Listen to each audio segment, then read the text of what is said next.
Hello, everyone, and welcome to 3 important questions and 3 answers with influential marketers. Most marketers who operate in or touch the social sphere today know of Ted Rubin. For those who don't, here's a little bit on him. Ted is an author of the best-selling business book, Return on Relationship. Ted worked as a peer with best-selling author Seth Godin at Yoyoing, which they sold to Yahoo.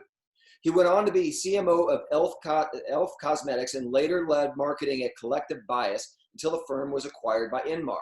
He spent 6 years as CMO of the industry group Brand Innovators, as well as currently leading the social marketing initiatives at social content platform Photify. He's listed on numerous industry most influential marketer platform and lists, including number 13 on Forbes top 50 social media power influencers. Ted has been a leading voice in marketing and engagement, frankly, since we really got serious about engagement and loyalty and as social emerged. I first encountered Ted at his time at Collective Bias when a number of us early marketers were establishing WOMA, the Word of Mouth Marketing Association. Since then, Ted has been a consistent hit maker. Ted, welcome. So nice to be here, Stephen. I always enjoy the time we spend together chatting, and I'm really excited about these few minutes. Well, thanks for your time. Let's dive right in because we really only have 5 minutes. And the goal of today's discussion is really 3 important questions and 3 important answers. So let's dive into the first question. Ted, what is empathy as it relates to engagement in social and social marketing and loyalty, and why is empathy not enough? Well, we all know the basic definition of empathy, the ability to understand and share the feelings of another. But today, that simple idea, in my humble opinion, is not enough. But in some ways, it should be easier right now since we are all more or less feeling the same thing: uneasy, frightened, confused, probably concerned for others. So what I'm trying to get across to people is look inside yourself as an executive and as a company or brand and do a bit more. Now, just be nice and be good to people mindset is a good place to start. But, look, this is no different than the urging I've been doing for the past few years, trying to get marketing execs to think more like consumers and see their marketing from the eyes of the consumer. Remember, start thinking about how you're feeling day to day. What's happening with your family? What are you thinking about with your 401k, with your investments? How are you going to pay your bills? Will your company be able to keep paying your employees? And try to do a bit of transference for that to the people who you're dealing with or who you're marketing your business to. Ted, a lot of organizations talk about exceeding customer expectations. That's hard to do consistently. And if brands are yo-yoing their relationship with consumers, doing it well in one area and perhaps not so well in another area, or exceeding an expectation at one point in time, having word of mouth occur and then falling short of that with somebody that received that word of mouth or that social influence, what's the implication of that yo-yoing effect across the various touch points that brands have? Well, the problem right now is that our mindsets have to change, and not just for the moment. People and companies who basically send the message, we only care about you during a crisis, will suffer as soon as they go back to business as usual after the crisis. And people will see through the fake. So be upfront.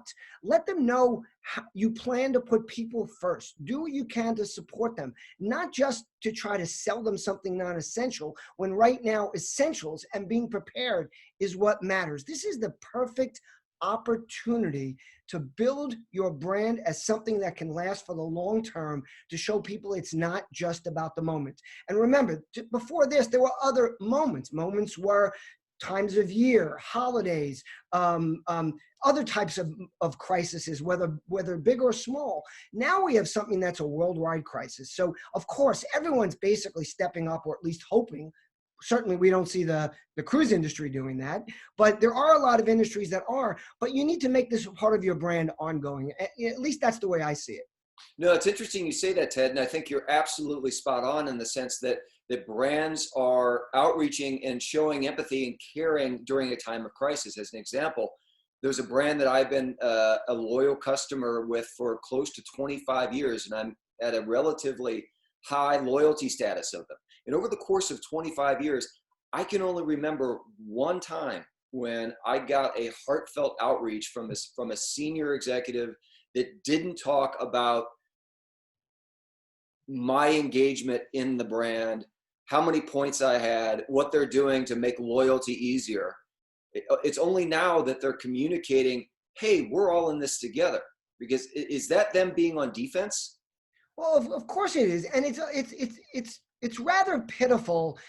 In the consumer space, it might be a little tougher because it's hard to touch an individual when you have, millions of customers or things like that. Then it's more about how you build your brand, what you do, what you show them you do for people in need, how you react to certain situations, how you handle your customer service. But in the B2B space, there's no excuse whatsoever that companies don't pay more attention to simple things like birthdays, like family events, like things that happen in people's lives that are important, and don't take notice of those things. And then all of a sudden now it becomes important. That sounds an awful lot like be good to people. Well, it is. It's be good to people. It's return on relationship. It's understanding if you do for others without expectation of anything directly in return, you will get a return. You might not get it directly from that person, but you will get it overall. And don't think of this. This is not a mantra kind of thing, or this is all about, a religion. Or I grew up with a dad that had me do for others all the time. He was the guy that pulled over on the street and picked up garbage pails in a neighborhood where we didn't know anybody until I got old enough where he made me get up out of the car and do it. He was the guy that when, I don't know if you remember or if you grew up in the New York area or in a winter area, but there was the day when you'd go out and shovel snow to make money when the snowfall came, because there weren't that many companies doing that. And I would always do that, but my dad made it really clear to me. I did my house and I did both my neighbors where we had older neighbors before I went out and did anything else. And I did not take money from them, to the point where one of my neighbors would kind of wink and try, hide money in my back pocket and go, shh, don't tell your dad. So, to me, again, it's about having that mindset all the time. That doesn't mean you're always doing everything perfect. That doesn't mean, you're always good to people, because there are going to be instances where you don't react properly, or you can't react properly because the way the situation presents itself. It's an overall branding thing. Like if someone and then what you'll find is you build that brand and people will come to your defense whenever somebody comes after you for not living that brand. So to that point, Ted, that brings us to our third question in today's interview. Is your brand an outgrowth of your actions? Is it something that you can manufacture and speak to, or is it the direct result of what you do consistently? Well, I've been preaching this for longer than I can remember, and this is the perfect time to drive it home.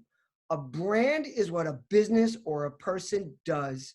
A reputation is what people remember and share. This is so critical. And a perfect example is a topic I've also been talking about on stage and online for the past year or so. It's time to change the conversation from targeting mindset to a matchmaking mindset. This is so critically important and something that is all about what's happening now. Don't target me and try to sell me shit now. Find what I need, what's essential, and match me with it. Ted, as usual, important, thoughtful things. 3 important questions and 3 insightful answers from industry leaders. As we sign off, how do people find you, Ted? Well, first, you did mention some key takeaways, and I want to leave a few with people because I want to make sure they have some things that I think are important to focus on right now. We're all at home. We're all caring about our families, our friends. Engage with your children. This is the perfect opportunity to do it. If you don't have children at home, think of ways or things you did in the past and share it with friends or colleagues that do.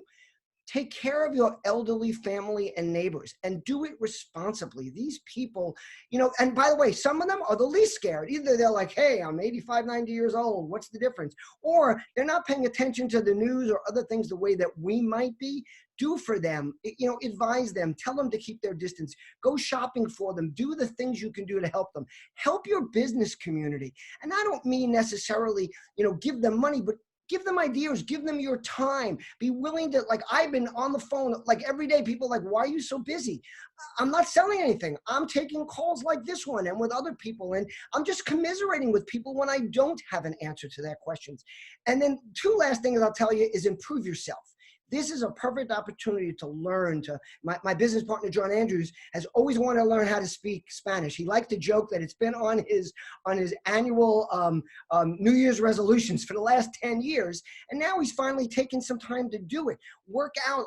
Everybody tells me, oh my God, Ted, you work out all the time. How do you find the time? I don't have the time. Now you do. And one last thing, don't forget to take care of you. We're all out there, I believe, for the most part, trying to help others.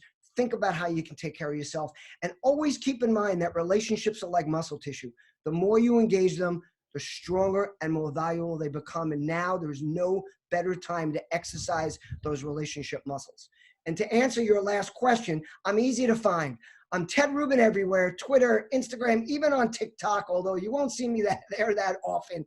LinkedIn, Facebook, my blog is tedrubin.com.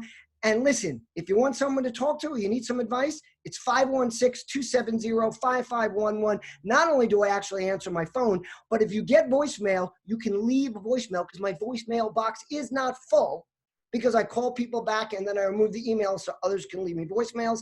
And it's tedrubin@gmail.com. Reach out anytime. Ted, thanks very much for your time. It's always good talking to you. Take care. My pleasure, Stephen. Thank you for including me. My pleasure.